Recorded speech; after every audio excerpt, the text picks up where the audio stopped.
dia para você que está nos acompanhando. Hoje é terça-feira. Muito obrigada pela sua audiência. Você que está aqui desde a Hora do Agro com a Ledelara. Muito obrigada a sua audiência, sua participação aqui é sempre muito importante para nós. A partir de agora está começando o Pre-Market, BMC Pre-Market comigo, Débora Oliveira, a participação dos nossos comentaristas, hoje Guga Almeida, Marco Prado, Eduardo Boechat, Alex André, que daqui a pouquinho chegam por aqui.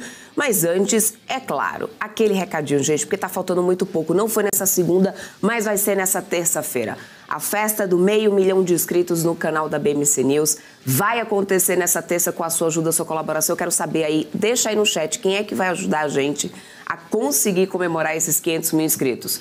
Já coloca aí no chat, Débora, eu vou ajudar nessa missão. Quero ver aí, deixa um recado aí que eu quero ver quem está aqui comigo, que está acompanhando realmente aqui a nossa programação. Quem já está realmente inscrito, né? Ou quem não está, só verifica. Às vezes você está assistindo aqui, passou batido, né? Nem viu que ainda não tinha se inscrito no canal da BMC News. Mas essa virada de chave, essa marca é muito importante para nós. E eu conto com você aí nessa missão, né? Claro, também deixando um like aqui na nossa programação para poder a plataforma, né? O canal, o YouTube, entender cada vez mais a relevância do nosso conteúdo, entregar para cada vez mais pessoas. Mas na missão da inscrição, hein, gente? Eu quero comemorar esses 500 mil inscritos hoje aqui na programação da BMC News. Eu estou contando com a ajuda e com a colaboração de todos vocês que estão aqui diariamente com a gente, sempre, claro, colaborando, sempre nos prestigiando. E é claro que nada disso faria sentido se não fosse você aí desse outro lado. Denis William tá aqui dizendo, tamo junto, tô de olho, hein? Escreve também, o Colinho que está dizendo que vai escrever o doguinho dele, tá valendo, coloca ele do seu lado também para a gente prestigiar, Milka lá de casa vai adorar a companhia também. A de Roberto também tá por aqui, obrigada pela companhia, Edgar também tá por aqui, é Regis Andrade, Rogério Torres. Rogério, muito obrigada pela sua companhia diariamente por aqui. Fabiano, Regis, vamos bater essa meta hoje. Pois é, tô aguardando essa colaboração aí. Compartilha a nossa programação, compartilha o nosso link aí, ô Regis. Dá essa mãozinha aí pra gente. Cat Trader também tá por aqui. MPK, bom dia pra você. Vamos bater, MPK. Tô aguardando aí, tá todo mundo aqui na expectativa. Só aguardando pra essa comemoração aqui junto com vocês. Falta muito pouco, hein, gente? Vou pedir pra Renatinha daqui a pouco me atualizar de quantos inscritos faltam, só pra poder eu ir atualizando vocês aqui também. Mas vamos lá, agora vamos falar sobre mercado, gente. Afinal de contas, estamos aqui para poder trazer as notícias que vocês precisam saber para começar o dia muito bem informado. Bolsas asiáticas fecharam em alta nessa terça-feira, gente, com o mercado lá nos Estados Unidos, né, na volta desse feriado, sinalizando um certo otimismo com a aprovação do acordo do teto da dívida, né, que deve ser votado amanhã no Congresso. O melhor desfecho para esse impasse urgente, por outro lado, dá força também às apostas de que o Fed voltará a subir os juros em junho. À noite saíram os PMIs oficiais da indústria e serviços da China em maio. A gente com certeza, né, vai trazer mais detalhes para vocês durante a programação dessa quarta-feira aqui ao vivo. As bolsas europeias operam mistas, né, muito mais dessa volta do feriado de Londres, com baixa aí do índice de sentimento econômico também de maio na zona do euro que foi divulgado, caiu para 96,5 pontos, quando em abril tinha ficado em 99. O número ficou abaixo do consenso, que era de 98,3 pontos. Então, nesse momento, a gente tem lá na Europa DAX subindo 0,64%, CAC na França caindo 0,35%, FTSE no Reino Unido caindo 0,49%. Nos Estados Unidos, os investidores continuam reagindo, como eu falei há pouco, né, ao acordo do teto da dívida americana e a sua tramitação nas casas legislativas. A votação na Câmara provavelmente ocorre nessa quarta-feira. O petróleo tem queda firme e os analistas atribuem, né, a dúvida sobre a aprovação do acordo do teto da dívida americana pelo Congresso, que tem oposição de republicanos bem linha dura ali. A mensagem mais mistas ali dos dirigentes da OPEP+, também sobre possíveis cortes da produção, já tem feito preço ali em relação ao petróleo, né? Então a gente tem agora em relação a commodity, o petróleo Brent caindo 1,97%, 76 dólares o barril do Brent. WTI também cai agora, 0,91 a 72 dólares por enquanto, tá? Minério de ferro nas bolsas chinesas de Dalian, após o salto de quase 5% dessa segunda-feira, caiu 0,28% nessa terça. Aqui no Brasil, o dia é mais esvaziado. Tivemos há pouco o IGPM, com deflação de 1,84% em maio, após uma queda de 0,95% em abril. O resultado ficou abaixo das expectativas do mercado, que aguardava queda de 0,45%. Ontem, Roberto Campos Neto afirmou em evento que a gente tem uma inflação que parece que vai engrenar uma melhora, ainda que lenta. Ele disse ainda que os núcleos estão caindo, e isso é bom, mas está mais lento do que o Banco Central imaginava. O presidente do Banco Central do Brasil afirmou que as expectativas de inflação vêm caindo nas últimas semanas, mas as de prazo mais longo prosseguem em 4%. Em parte, devido ao debate sobre quando será a meta de inflação, né? Quanto, na verdade, será a meta de inflação, segundo ele. Campos Neto disse ainda que outra parte da desancoragem vem do fiscal e que isso está sendo endereçado e que ele entende que isso vai melhorar. Mas o fato agora e esse GPM? Ele vai virar o IPCA?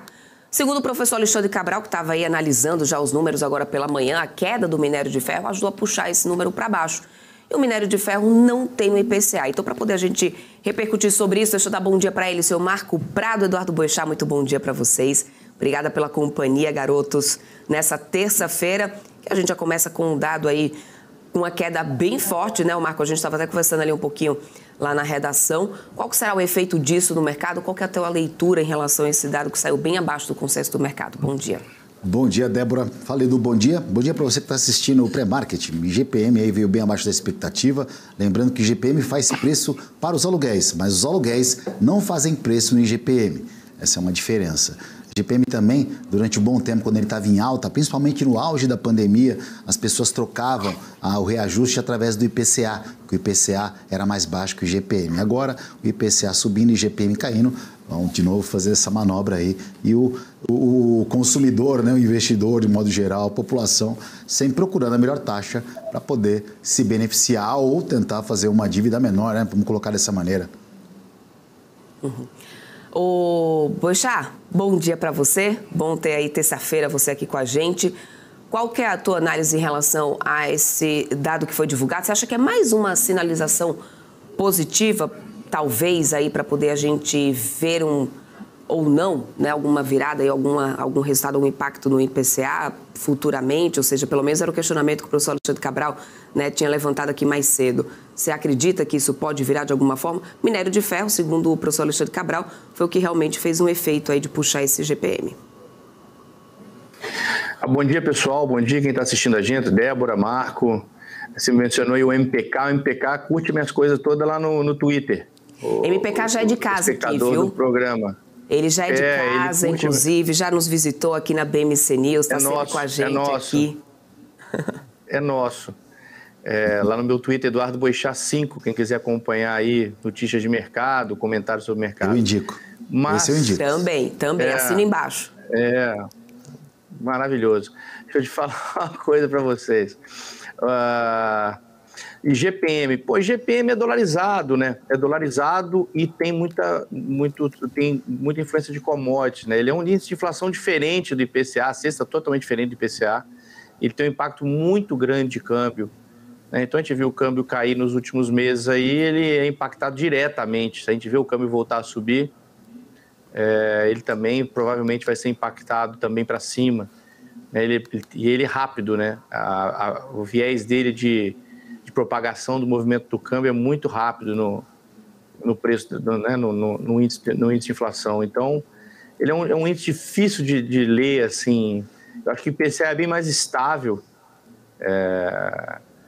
né? Ele é uma cesta bem mais programada, bem mais estável. Não é que eu concorde com a cesta do IPCA, não. Tem muita coisa ali que não faz mais sentido também, que poderia ser tirada. Tem coisas que... né, os hábitos de consumo vão mudando, mas o IBGE não tem a mesma velocidade para mudar a cesta que compõe o IPCA. Mas eu acho que ele abrange mais a economia, né? Ele responde melhor aí sobre o que realmente acontece na economia. E o Campos Neto está razão, né? Os números realmente estão melhorando. Saiu o número de inflação essa noite aí, Espanha, Itália, não sei se o pessoal chegou a ver, números muito abaixo. Uma expectativa de deflação na zona do euro. A gente vai sair de um cenário de inflação alta, talvez para um cenário de deflação em curto espaço de tempo. Existe a possibilidade aí, já vi vários economistas aí falando sobre isso, sobre possibilidade de deflação logo ali na frente. Então, tudo ainda resquício aí de Covid, né? Acho que o Covid deu aquela balançada e os bancos centrais e a economia está tentando se adequar ainda. O primeiro impacto foi a inflação alta, aumento de taxa de juros, e agora a gente está vendo a inflação voltando na maioria dos lugares aí. Falta só ver a velocidade que isso vai acontecer. O Brasil tem, né? O Brasil tem um diferencial, que o Brasil tem uma memória ainda de curto prazo muito grande de inflação alta, né? Nós temos 25 anos de inflação controlada, né?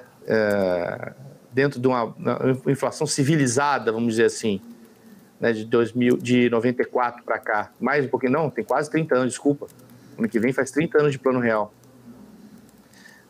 Mas ainda existe, né, no imaginário da população. Eu lembro de inflação alta. Muita gente está assistindo aí o programa, talvez não tenha essa, né, não tenha essa memória, porque, pessoas mais jovens, mas eu ainda lembro de meu pai pegar o salário e correr para o mercado para poder fazer compra, porque no dia seguinte os preços iam ser aumentados e o salário ia valer menos. Então, eu não lembro. Eu acho que isso... você não lembra, né? Em outra época tua. Sim. Não, né? Enfim, era uma outra situação, mas ainda está no imaginário de muita gente isso, né? E o Brasil tem essa cultura inflacionária por conta de gastos muito expressivos do governo, enfim, tudo isso que a gente discute o tempo inteiro.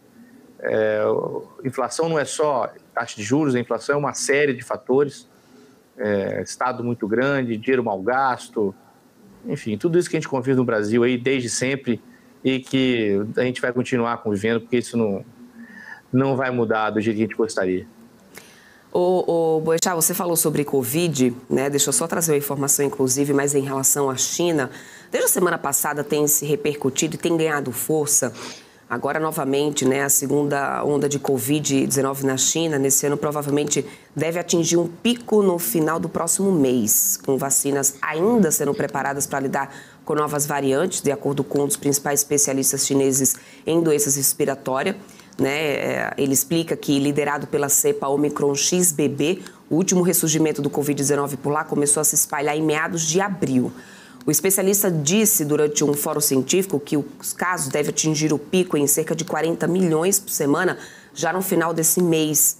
Lembrando que a gente já está chegando aí à média 31 de maio. E 65 milhões seria no final pelo final ali de junho. 2 tipos de vacinas contra a variante XBB foram inicialmente aprovados pelos reguladores chineses e cerca de outras 4 ainda devem ser aprovadas em breve. Mas ainda segundo o especialista, a prevenção não pode ser totalmente alcançada porque o vírus sofre mutações muito rapidamente. A causa da morte por infecções como a variante Ômicron, por exemplo, né? Lembrando, e a gente acompanhou muito isso aqui no Brasil, costuma ser sobre o agravamento de doenças subjacentes.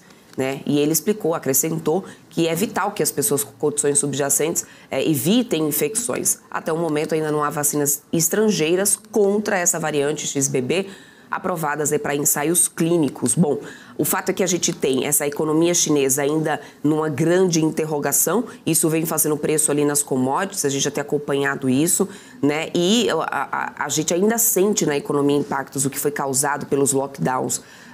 Vocês acreditam que a gente possa ver, eu não digo aqui no Brasil, mas a gente sabe que muito do que acontece lá na China acaba precificando os setores aqui, né? Será que a gente corre risco de ver lockdowns como aqueles grotescos? É tudo bem que a gente entra muito no campo do imaginatório, né? Do ficar meio no adivinhômetro por aqui. Mas essas ondas de Covid, elas ainda podem fazer preço no mercado, na opinião de vocês? Débora, a gente teve recentemente, no final do ano passado, a China com um fechamento parcial, né? E o mundo estava tocando, é claro, né? As bolsas lá caíam um pouquinho de forma mais expressiva, só que eu vi que as demais bolsas operavam com viés negativo, mas mais com uma cautela do que propriamente despencando na primeira vez que surgiu o Covid, enfim. É claro, tem que ficar atento em relação a isso. Essa mutação é constante, a gente está refém agora ad eterno com essa questão de mutações de Covid, mas eu acho que o mundo vai ficar olhando, mas eu não vejo um lockdown, não consigo enxergar esse outro movimento. Não acho que vamos tomar a Deus que isso fique no passado. Viu? Boechat. Eu tô com um amigo que por acaso foi para a China agora 15 dias atrás a trabalho, ele pegou Covid lá. Ele pegou Covid lá já. Ou seja, ele tá bem? Dias, ele pegou, acho o negócio... Modelo novo. Tá tudo certo. Ele já pegou um modelo novo já. Modelo 2023. E tá, né, acho que Acho que o negócio lá deve estar meio sério mesmo, deve estar propagando mais rápido mesmo. Mas eu acho que... Eu não sou médico, tá? Né? A gente às vezes aqui a gente bota o jaleco de especialista em vários assuntos que a gente não domina, né? Mas temos que ter uma opinião ali, afinal de contas a gente lida com o mercado, né? A princípio parece que virou uma gripezinha mesmo, né? São poucos, apesar de um número de casos muito grande, o número de vítimas é muito baixo. Então, aparentemente, não teremos maiores problemas. Mas, né, vai o que o Marco falou, acho que vale a pena a gente ficar de olho, sim, pode ter algum impacto no mercado, mas logo ali na frente, o mercado está ameaçando uma recuperação, né, no mundo todo está ameaçando uma recuperação, Estados Unidos, Brasil, talvez dê uma parada, uma segurada por conta disso. Vamos ver aí os próximos passos. Perfeito, é isso aí. Vamos falar um pouquinho sobre JBS, gente. O colegiado da CVM formou maioria para poder absolver os irmãos Joesley e Wesley Batista e a holding controladora JF Investimentos por suposta manipulação de preços das ações da JBS com informações privilegiadas. É um famoso insider trading. Os votos pela absolvição foram dos diretores Otto Lobo, Alexandre Rangeli e João Ancioli e do presidente João Pedro Nascimento. Já a diretora Flávia Perligeiro, na verdade, ela pediu vistas do processo, que acabou congelando o andamento do processo. E essa atuação da CVM, hein, gente? Ai, os caras vão me cancelar aqui hoje. Vou passar essa batata pro Edu. Não, é que a gente acompanha o mercado financeiro a vida inteira. Pô, eu nunca vi uma situação, por exemplo, da tradicional, aquela gravação do Joesley Batista com o ex-presidente Temer. Nunca tinha visto aquilo em momento algum da história recente do Brasil. Mas eu que acompanho o mercado durante a vida inteira, o dólar, por exemplo, ele vinha numa tendência de alta de uns dias naquele momento, naquela época, né? E teve um banco que comprava bastante, aí, uns dias antes do câmbio, da delação. Da delação não, né? Da gravação. E justamente era um banco que estava movido, era o banco original, o banco da própria JBS. Então, assim, se você for analisar, ele sempre usou o sistema ao seu favor, né? E até o quanto isso se torna crime ou não. A pergunta é se no Brasil realmente o crime não compensa. Segue o baile. É isso aí. Quando eu vi ontem, estava lendo ontem à noite a notícia, né? A primeira coisa que eu pensei, né? E Brasil, hein, Boechat? Então, eu não tenho maiores dados aí sobre o que aconteceu, né? Eu lembro da época ali, a situação, eu acho que teve venda de ações, inclusive, né? Eles venderam ações antes também. Eles venderam próprias ações da JBS, não teve? Acho que teve isso também. Sim. Enfim, difícil falar qualquer coisa aí, daqui a pouco a gente é processado ainda se falar alguma coisa no Brasil. Hoje em dia a gente não pode mais falar nada, né? Não podemos mais falar nada que... Mas tem muitas situações que quando a gente assim, não precisa ir muito longe, que nessa questão envolve um inside trade, né? Mas se a gente for dar uma olhada, em outros momentos, até a gente levantou aqui essa repercussão sobre a atuação da CVM em algumas situações, por exemplo, quando a gente vê, sei lá, por exemplo, casos como a Oi, né? Segunda recuperação judicial, papel negociando como tá, faz dobramento e não sei o que e tal, e não ter nada que tenha uma atuação mais forte, um pulso mais forte para poder regulamentar isso, atuar de forma mais incisiva, eu acho, né? Claro que por trás ali são pessoas, são seres humanos julgando, né? E eu estou aqui também fazendo um julgamento de toda forma. Mas, enfim, o fato é que a JBS foi absolvida. Mudando de assunto, Petrobras, gente. O presidente da Petrobras, ele disse que conselheiros da estatal, né? Ele explicou, na verdade, disse conselheiros da estatal que a exploração da Foz do Amazonas vai sair em 6 meses. Isso, segundo uma reportagem que foi publicada no jornal O Globo. Nessa reportagem, João Paul Prats diz que a empresa vai dar um tempo e tirar a pressão do IBAMA para que o assunto saia da pauta. Ao mesmo tempo, a Petrobras vai responder aos questionamentos do Instituto sobre a perfuração de um poço na chamada margem equatorial brasileira. Lembrando que o poço que a Petrobras quer perfurar fica a 175 quilômetros da costa do Amapá e a mais de 500 quilômetros da foz do rio Amazonas. Essa é a saída mais acertada, na opinião de vocês? Sai um pouquinho agora de cena, vamos esperar daqui 6 meses para dar certo. Só tem que avisar o presidente da Petrobras para combinar com a mídia, né? Tem que combinar com os russos, porque eu estava vendo agora hoje de manhã falando que 6 tipos de peixe já estão com nível de, eu acho que é mercúrio, não sei dizer agora porque eu vi aqui muito rapidamente, acima do permitido.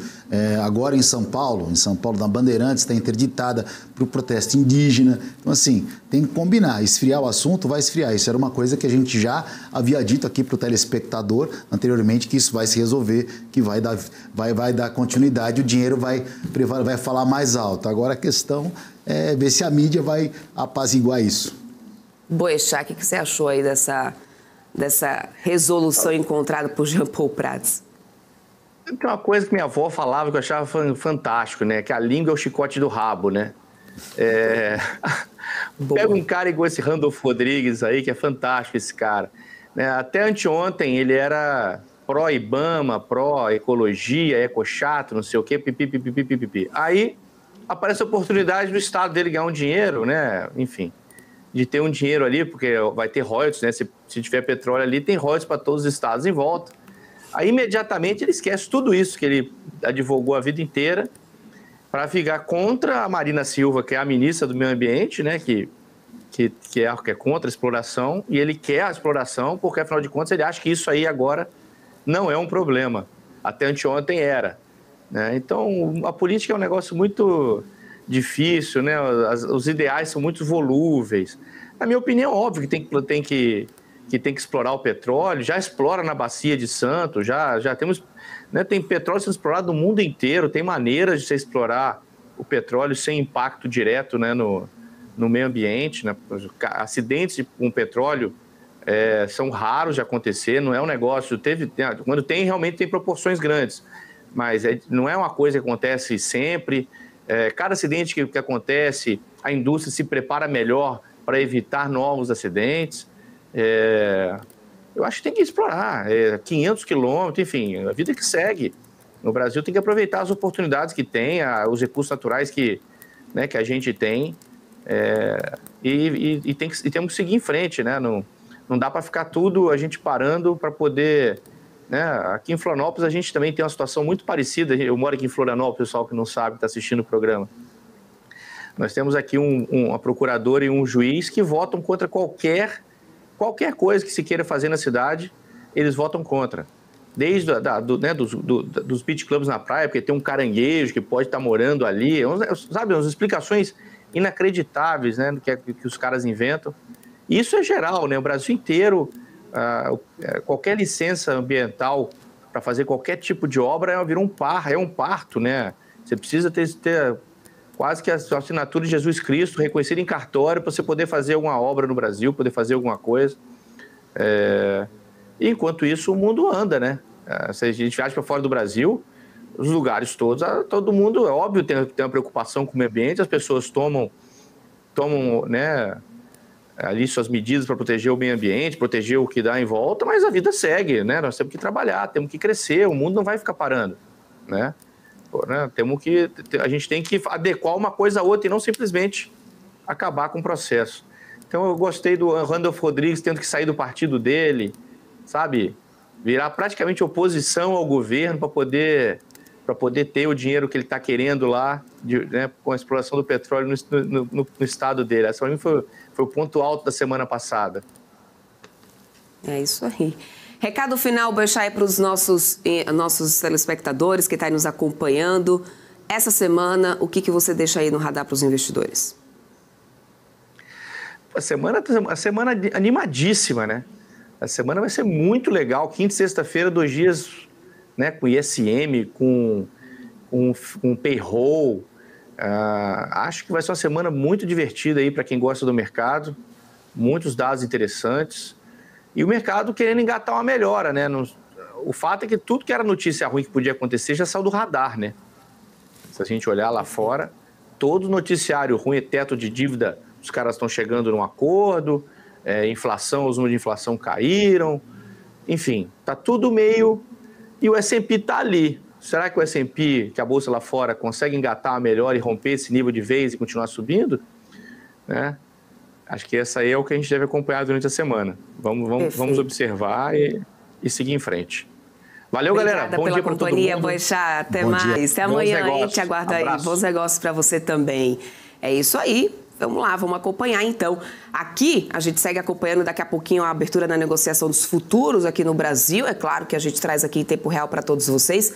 Lembrando, gente, inscreva-se no nosso canal, ajuda a gente a bater essa nossa meta, 500 mil inscritos. Falta muito pouco, conto com a sua colaboração. Então não sai daí, eu vou para um rápido intervalo comercial. Na volta, já tenho aqui o índice futuro do Ibovespa para vocês. Até já. Já pensou se não existisse?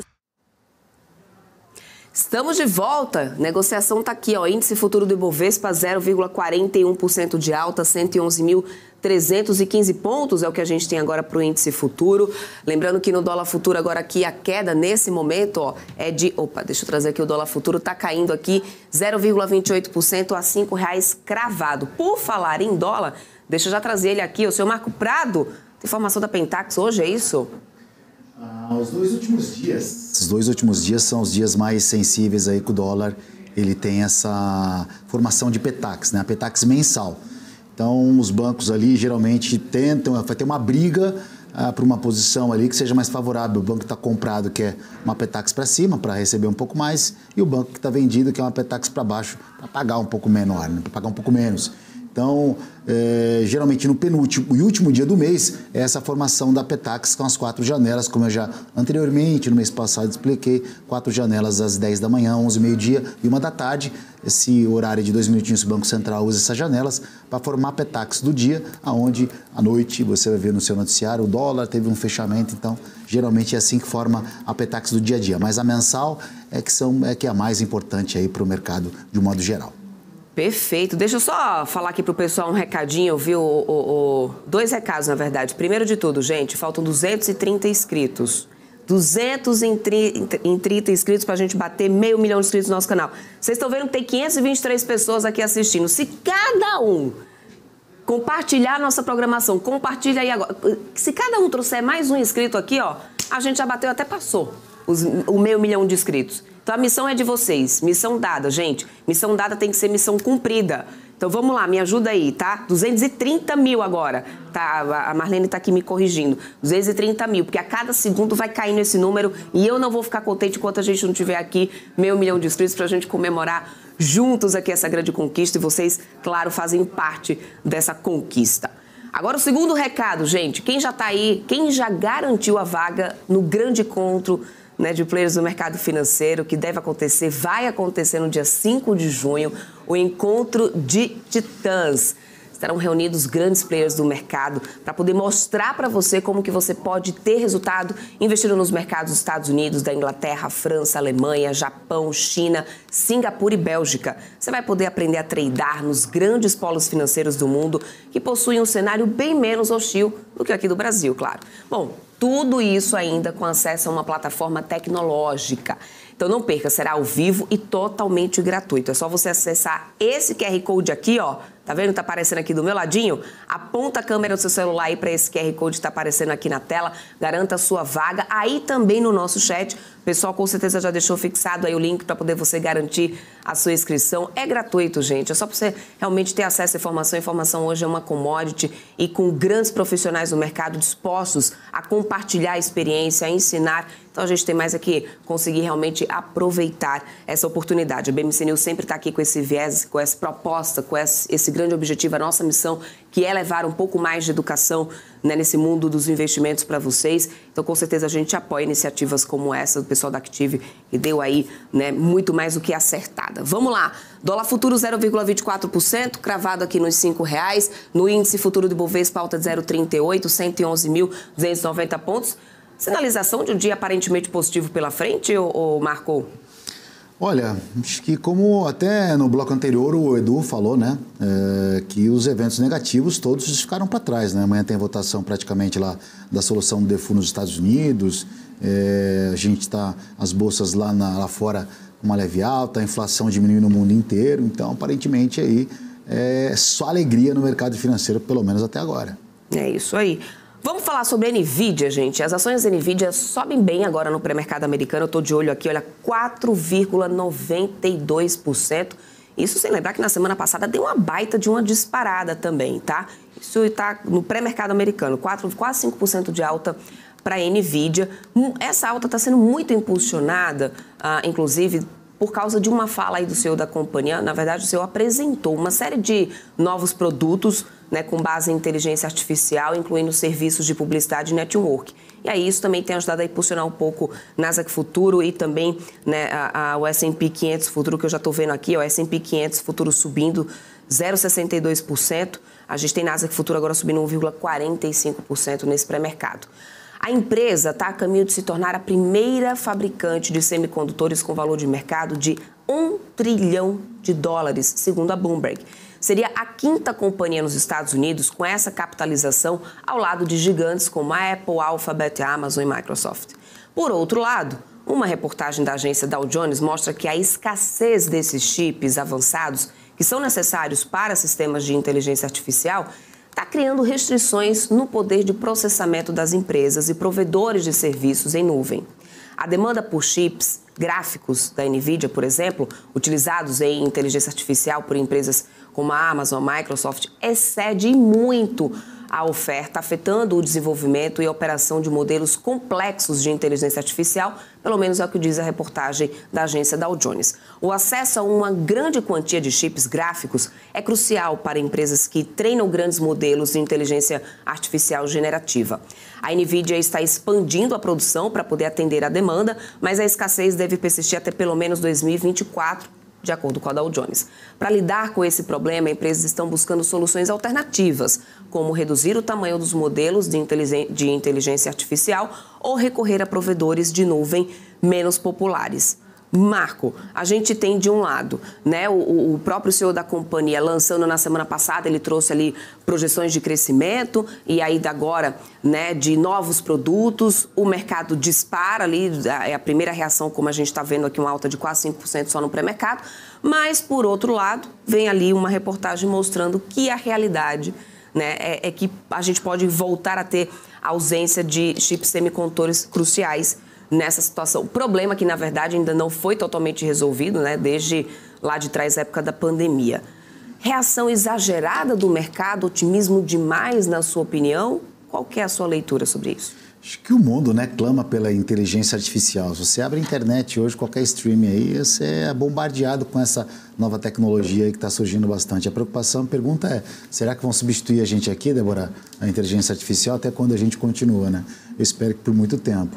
Agora, em relação a essa cadeia de produção, a NVIDIA, por exemplo, ela está no topo ali, né? Ela é uma das principais, se não a principal ali, né? Se afeta para ela, afeta como um todo para todo mundo também, né? Então, acho que a única coisa que acaba, se você olhar numa parte da forma da economia, é que acaba, se faltar para ela, falta para todo mundo. E se encarece para ela, encarece para todo mundo. Quem tem o poder de compra, quem tem mais dinheiro, pode, de uma certa forma, ter um poder de barganha. Então, assim, a verdade é que o tubarão sempre vai continuar sendo tubarão, Débora. É isso aí. Falando de Copel agora, gente, a Copel informou ao mercado, na noite dessa segunda-feira, após o fechamento, né, do mercado, que vai atuar junto a instituições de mercado com o objetivo de estruturar potencial oferta pública de distribuição primária e ou secundária de ações ordinárias ou certificados de depósitos de ações, as units, né?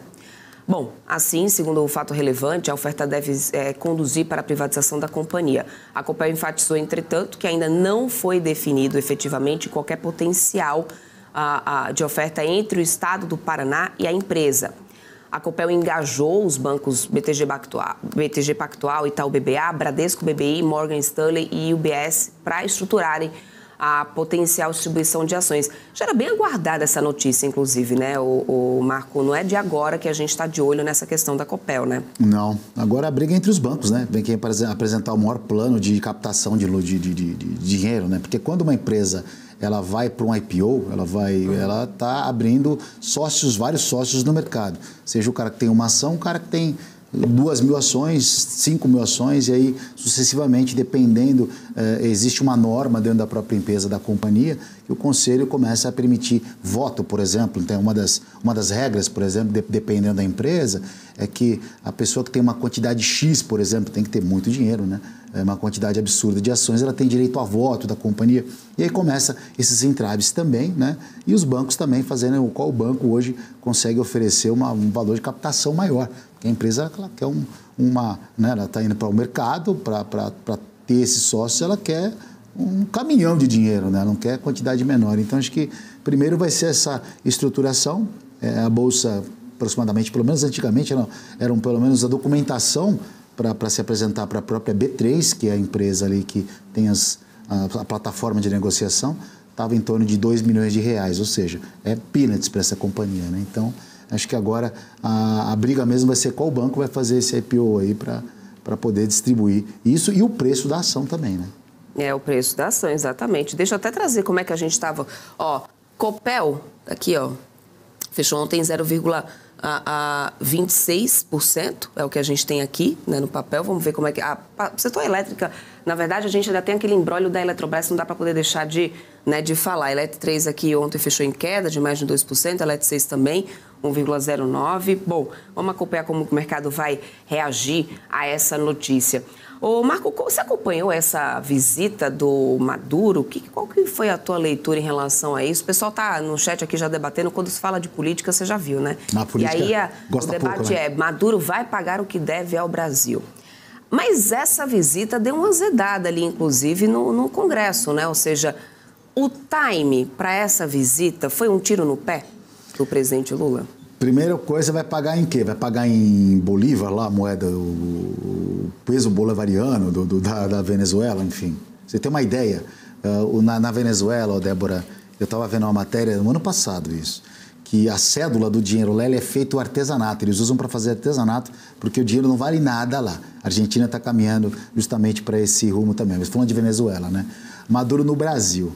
O que esse cara vai trazer de benefício para o Brasil? Lá na Venezuela eu estava lendo ontem também, a quantidade de execuções que tiveram de pessoas ali sem julgamento nos últimos anos foram mais de 8 mil. Né? Eu não sei a verdade disso, né? Então não dá para você passar adiante. Um país que tem uma inflação de 300 e quase 400% ao ano. Um país que não tem poder de compra da moeda, um país que, com 32 milhões de habitantes, desses 32 milhões, mais de 25 milhões vivem na linha da pobreza. O que vai trazer de benefício, né? Acho que é aquela história, me diga com quem andas, quem direi quem tu és. Tem necessidade, né, de uma aproximação com o Maduro. E isso, né, trouxe um clima hostil entre a Câmara, né, entre Brasília com o Executivo. E não é para menos, não. Acho que, de um modo geral, até mesmo um apoiador do presidente Lula aí ficou com a pulga atrás da orelha, porque Maduro, né, é ir muito no fundo do poço, Débora. A gente está falando sobre questão política, né? Falamos aqui do Brasil, mas só para poder a gente também dar uma sintetizada para o pessoal, né, Marco? A gente estava conversando aqui nos bastidores sobre esse imbróglio lá nos Estados Unidos. A expectativa de votação é para amanhã, né? E o que ficou acertado ali no Congresso, né? O que deve passar? Só para poder o pessoal que está em casa nos assistindo entender um pouco qual que é a expectativa. Nos Estados Unidos, os republicanos acabaram passando, na verdade, para que a dívida que possa gastar, né, que o presidente possa gastar, só que gastar menos, né? Então, o que acontece? Quando você gasta menos, você tem um crescimento menor, obviamente, porque a sua possibilidade, a sua restrição, né?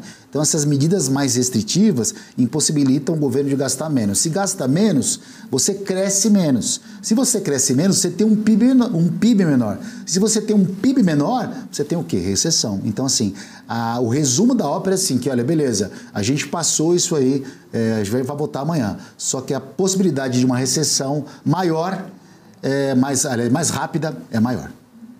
É isso aí, é exatamente isso. Olhando agora para o dia, a gente tem aqui o índice futuro 0,37% de alta.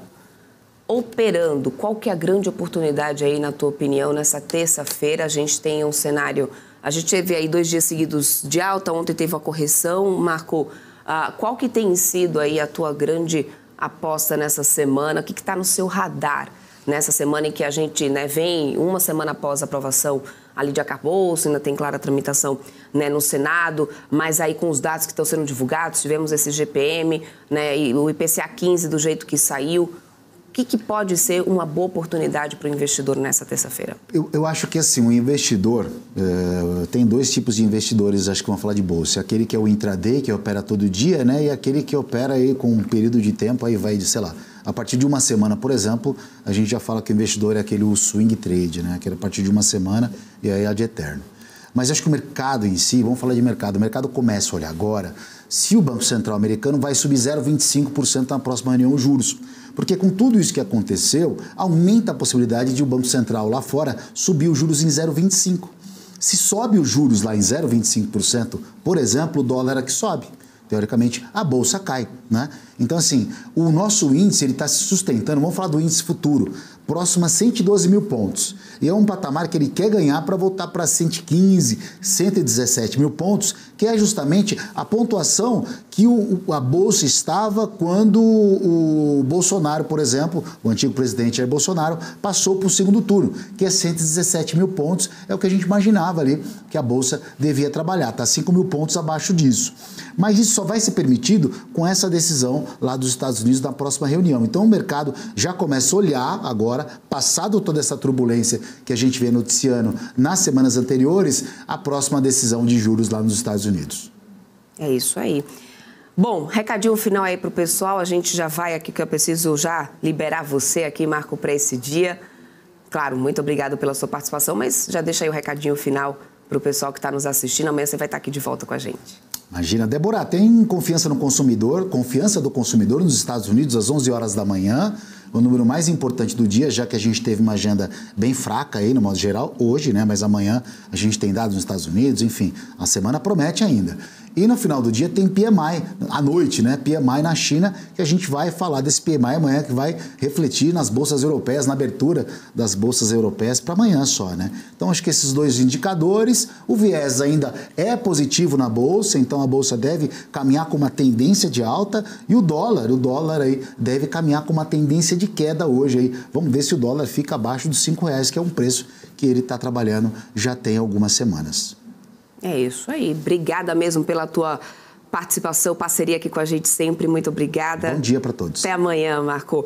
Pessoal, tô de olho aqui no chat, hein, nos recadinhos que vocês estão deixando. Vou pedir, me atualiza aí, pessoal. Quantos inscritos estão faltando aí? Só para poder, 606, a gente já teria batido aí fácil. Só se você falar, caramba, eu tô assistindo o canal agora aqui, BMC News. Tem todas as notícias do mercado ao vivo aqui pra gente. Você já está inscrito lá? Isso é você falando com o seu recadinho, tá? É o que você vai falar é o recadinho que você vai falar aí pro seu coleguinha que você sabe que ainda não está inscrito aqui na BMC News. Você chega lá nele e fala, cara, olha, você tem que se inscrever nesse canal. É sensacional, notícia em primeira mão, o mercado aqui em tempo real, ao vivo, tá aqui, Índice futuro Bovespa subindo 0,42%, 111 mil pontos. Já tem vários calls aí para vocês, inclusive, com os melhores especialistas, operadores de mercado, se acompanha aqui na programação. 217 inscritos é que tá faltando aqui para nossa marca dos 500 mil inscritos, 500 mil de inscritos de forma orgânica. A BMC News tornando o maior canal do mercado financeiro. Já somos em número de visualizações, agora seremos em número de inscritos. Claro que tudo isso graças à sua companhia, à sua colaboração, à sua audiência diariamente aqui com a gente. Isso tudo é o que realmente faz diferença e faz todo sentido. Então, estou contando aí com vocês, hein? Recadinho dado, já dei até a mensagem que você tem que passar para o seu coleguinha para poder ele vir aqui e se inscrever no nosso canal aqui na BMC News. Importante deixar o like também, tá, gente, na programação. Aí o YouTube entende a relevância do nosso conteúdo, entrega a gente a cada vez mais pessoas. Lembrando que essa quinta-feira é muito especial, tenho certeza que vocês estão ligados e aguardando ansiosamente, assim como a gente, nossa estreia na TV, chegando aí pela Vivo, em primeira mão, pelo canal 579. Então você já vai deixar esse canal favoritado, inclusive aí na sua TV. Em seguida pela Claro e outras operadoras, então fiquem ligadinhos. Essa será uma quinta-feira mais do que especial, semana mais do que especial. 500 mil de inscritos no nosso canal, estreia na TV. Então, ou seja, muita coisa boa acontecendo do lado de cá, mas é porque você tá aí desse outro lado, tá? Bom, últimas notícias que eu tô aqui de olho, gente. A gente já tinha trazido, e quem tá acompanhando a programação da BMC News já estava por dentro aí, né, da oferta secundária de ações da Smart Fit, que foi antecipada em um dia, né, depois de atingir uma demanda de mais de 5 vezes o volume da operação, segundo informações do Valor. A oferta somou, gente, 592 milhões de reais com a venda de papéis detidos pelo fundo de Private Equity Pátria. A gente já tinha trazido, inclusive, essa expectativa aqui na semana passada, repercutimos bastante sobre isso, né? E aí, ou seja, o Pátria acabou reduzindo a sua participação de 38,28% para 32,72%. Foi o segundo movimento de desembarque da gestora da Smart Fit, né, que em março fez uma venda em bloco de cerca de 200 milhões de reais. Então tá aí, Pátria levanta 592 milhões em oferta de ações da Smart Fit, oferta secundária que foi antecipada em um dia depois de atingir uma demanda de mais de 5 vezes o volume da operação. Lembrando, quem está aqui acompanhando sempre a nossa programação, a gente já conversou bastante com especialistas sobre isso, o papel aí foi um IPO que saiu na época da pandemia, perdeu bastante valor desde a época do IPO para cá. Veio essa decisão do Fundo Pátria de fazer esse levantamento e tá aí a informação que acaba de sair aqui em primeira mão para todos vocês. E, gente, o Itaú BBA tá reiterando recomendação de compra para Localiza, tá? Preço-alvo de R$ 76. A empresa, né, está se posicionando para o banco, na opinião do banco, a empresa está se posicionando como um bom investimento para o próximo ciclo de redução de juros, com visibilidade operacional de médio prazo melhor, apesar do macroeconômico desafiador no curto prazo ainda trazer alguma volatilidade. Vou trazer aqui o cenário só para poder a gente dar uma olhada no nosso monitor de mercado, de como que a gente fechou, na verdade, aqui nesse pregão de segunda-feira do setor. Aqui, Movida caiu 0,63% nessa segunda, Rente 3,002, né? Foi o que a gente teve aqui no setor, quedas. Inclusive, vamos acompanhar para ver qual vai ser a reação do mercado na abertura, né? Depois dessa notícia, inclusive, aí, e essa recomendação de Itaú BBA. No índice futuro, a gente segue com alta agora, 0,4% agora no índice futuro do Ibovespa, subindo 0,40, 111.310 pontos. No dólar futuro, agora a gente está aí no 0,005 no positivo, né? Moeda americana subindo 5,0, está cotada 5,02, subindo 0,06. Vamos ver se a gente vai manter essa tendência de alta do dólar, né? Ou se a gente volta realmente a registrar quedas como a gente estava vendo desde mais cedo. Mas o índice futuro segue subindo, lembrando que nas commodities, no petróleo Brent agora, nesse momento, a gente tem uma queda de 1,65%, barril está a $75,83. WTI também cai, 1,38% agora, a $71 nesse momento. Nos índices futuros, Dow Jones Futuro cai 0,06, levemente, S&P 500 sobe 0,59, Nasdaq Futuro está subindo 1,46%, lembrando que nesse pré-mercado a gente também tem alta forte, né, da NVIDIA, está subindo quase 5%, pode estar ajudando, impulsionando também, né, esse pré-mercado americano, né, nesses setores inclusive, né, no caso do S&P 500 e do Nasdaq Futuro, pelo menos por enquanto. Lá na Europa, a gente já seguia ali vendo operações mistas e não mudou o cenário por lá. Nessa volta do feriado ali do Reino Unido, a gente tem FTSE caindo 0,53, CAC na França está caindo 0,43, DAX na Alemanha sobe 0,44%. Bom, eu vou ficando por aqui, mas a nossa programação continua e a sua missão em nos ajudar, né, nos inscritos para a gente bater essa marca de 500 mil de inscritos também continua, tá, gente? Lembrando, como eu falei, olha só, quantidade de pessoas está aqui ao vivo comigo? 645 pessoas. Se cada um falar com aquele coleguinha que sabe que não está inscrito aqui no canal, a gente até passa isso aí bonito, hein? Conto com a sua ajuda, a sua colaboração e deixar um like também aqui na nossa programação, porque ela tá chegando aí, Paula Moraes junto com Felipe Nascimento, BMC News ao vivo com as notícias do mercado. Daqui a pouquinho eu também volto aqui às 10 horas da manhã com a abertura aqui do índice Bovespa e, claro, movimentação das bolsas aqui do Brasil e do mundo ao vivo. Você só acompanha aqui, gente, na BMC News. Então não sai daí. Até já. Tchau, tchau.